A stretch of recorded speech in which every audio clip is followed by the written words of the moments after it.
what service means to me is that you get to go out and help people, or in some instances, go out and give back to those who are either sick, homeless, or that have lost a relative.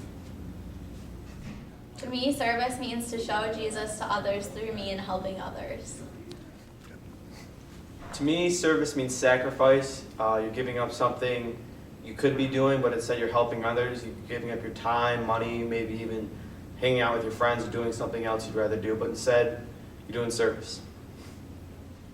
Service is, I think, the most powerful way of showing God's love to other people, even people you don't know. I think that's because we have this human expectation that good people are rewarded and bad people are punished. But when you go out of your way to serve another person, that expectation isn't there, or it shouldn't be there. So it's kind of like giving a big I love you message to someone, except it says I loves you plus God loves you. I believe service is fun just because you get to go out and help other people, and you really get to learn what their situation is like, and you get to improve that situation so they can have a better life. It's really fun to get out there and help other people. Service to me means giving up your own comfort for someone else to be more comfortable.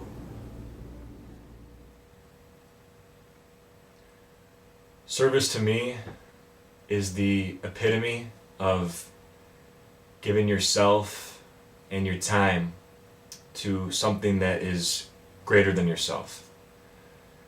Pope Francis has said that true power is in service, and I believe that 110%. Service has transformed my life. I used to, do things in community service and service projects and service hours just to get my requirements done for National Honor Society or for college applications, just trying to build my resume.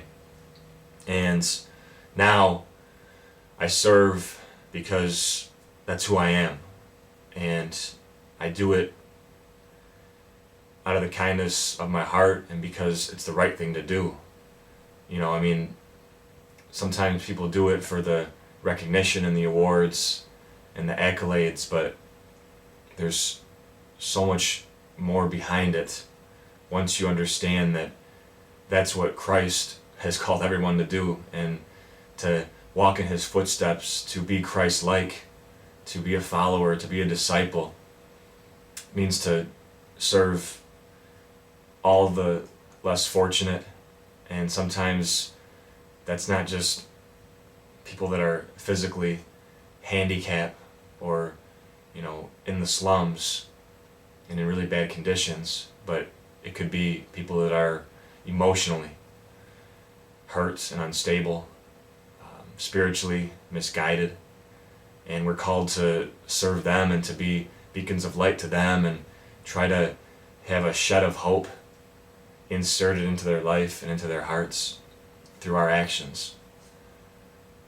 I got these hands from one of my friends a couple years back as a Christmas present, and he was going through some very hard times in his life, and I just lost a close family member to death. His girlfriend broke up with him from over 3 years, and he just had lost his job too, all in 1 week's time. And he had thoughts of checking out. So I prayed with him, I encouraged him, and tried to empower him and uplift him. And in the process, he told me that during one of his life's greatest needs, maybe a time in his life, a stage in his life that was the ultimate need for somebody, for God, for anybody to be there for him. He said that I was like his helping hands during that time. And so now every day when I wake up, I see these hands, and I think to myself, how can I be somebody else's helping hands, just one person even. And if I'm able to do that once every day, just make somebody laugh, smile at somebody that otherwise wouldn't get smiled at, talk to the UPS driver a little bit about what's going on in their life, or a random person that comes into the church, or somebody I see on the street driving, or whatever it is. Just even one person, then I know I've made a difference. So service, it's not about the awards again, it's not about the statues being built for you. Pope Francis, the day after he became Pope, back in Argentina, his hometown, they built a statue of him. And he called that very day and said, "Take it down now, because this is not about me." And to humbly serve, to not ask for anything in return, to show that type of love, that's unconditional love. And that's what we're all called to be and embody. And I just pray that everyone will continue to search for meaning in their life and hopefully come to understand that it really comes in giving. The more you give, the more you really receive. The more that you empty yourself and empty your cup and give so much more of your heart to this aching world, the more that it just comes back tenfold to really fulfill you and give your life purpose. People that just need to get away from the temporary things of life and the short-term satisfactions and the drugs and the one-night stands and the things that are just pulling them further away from God.